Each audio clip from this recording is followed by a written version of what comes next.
అస్మిత, ఆకలేస్తుంది, వచ్చోటించు. ఇలాంటప్పుడు అడిగితే విషం పెట్టేస్తాను. నోరు మూసుకొని తిను. ఇదేంటి, నా దగ్గర తామ్రపత్రాలుంటే అదిస్తానంటుందేంటి? ఇంతకీ అవి నా దగ్గర ఉన్నాయా లేవా?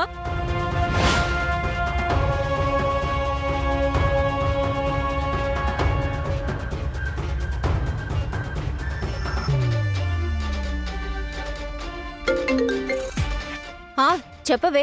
ఏయ్ లల్లి, దాచిపెట్టమని నీకు తామ్రపత్రాలు ఇచ్చాను కదా, అవి నీ దగ్గర సేఫ్ గానే ఉన్నాయి కదా? ఉన్నాయి. ఇప్పుడు ఆ రామలక్ష్మి ఆ తామ్రపత్రాలు ఆ వాసుదేవ్కిచ్చి పాపని తీసుకొని నేను వచ్చేస్తానంటుంది. అవి మన దగ్గరుంటే తనెలా ఇస్తుంది? ఇంపాసిబుల్. తనేదో బిస్కెట్ వేసిందనుకుంటా. లేదు లేదు, తను చాలా కాన్ఫిడెంట్ గా చెప్పింది. తను చెప్పింది అంటే ఖచ్చితంగా చేస్తుంది. అందుకే నాకెందుకు అనుమానంగా ఉంది. ఒకసారి నీ దగ్గర చెక్ చెప్పు. అయ్యో, నువ్వు నన్ను కూడా నమ్మవా? సరే ఉండు, చూస్తాను.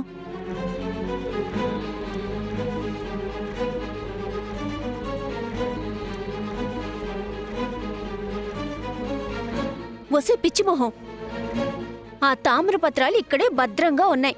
అనవసరంగా నన్ను టెన్షన్ పెట్టావు. ఉన్నాయా? నిజంగానే ఉన్నాయా? ఉన్నాయే, నన్ను చంపకు. ఏది, ఒకసారి నాకు వీడియో కాల్ చేసి చూపించు. నీతో నాకు చావొచ్చి పడింది. ఉండు, చేస్తాను.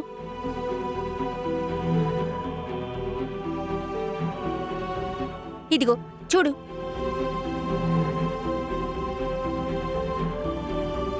ఇవిగో చూసావా? మరి ఇవి నీ దగ్గరుంటే ఆ రామలక్ష్మి ఎలా చెప్పింది ఇచ్చేస్తానని? రామలక్ష్మి ప్లాన్ ఏమై ఉంటుంది? తామ్రపత్రాలు లేకుండానే పాపం తీసుకొస్తారని ఎలా వెళ్ళింది? తను ఆల్రెడీ వెళ్ళిపోయిందా? అందుకే నీకు కాల్ చేశాను. అది ఇంట్లో ఉంటే నేను అడ్డంగా దొరికిపోతాను. ఆ రామలక్ష్మితో చాలా కేర్ఫుల్ గా ఉండాలి. నేను కోపంతో దాని మీద గొంతు చించుకుని మరీ అరిచాను. కానీ తను ప్రశాంతంగా కూల్గా పాపని తీసుకొచ్చి నా చేతిలో పెడతానంది. ఎలా తెస్తుందో నాకు అర్థం కావడం లేదు. ఓహో, తామరపత్రాల దొంగవి నువ్వే అన్నమాట. చెప్తా.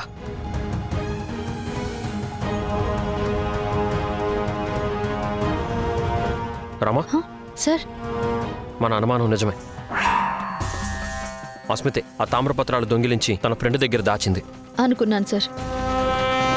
ఆ ఫ్రెండ్ పేరేంటి? ఏదో లల్లియో లిల్లియో అనుకుంటా. లల్లి లల్లి లలిత. నీకు తెలుసా తను? తెలుసు సార్. ఇకపై నేను చూసుకుంటాను. రామా, నేను కూడా రానా? ప్రతి యుద్ధానికి రాజు అవసరం లేదు సార్. ఇలాంటి చిన్న చిన్నవి నేను కూడా హ్యాండిల్ చేయగలను. వస్తా. సరే, నువ్వు జాగ్రత్త. సరే సార్.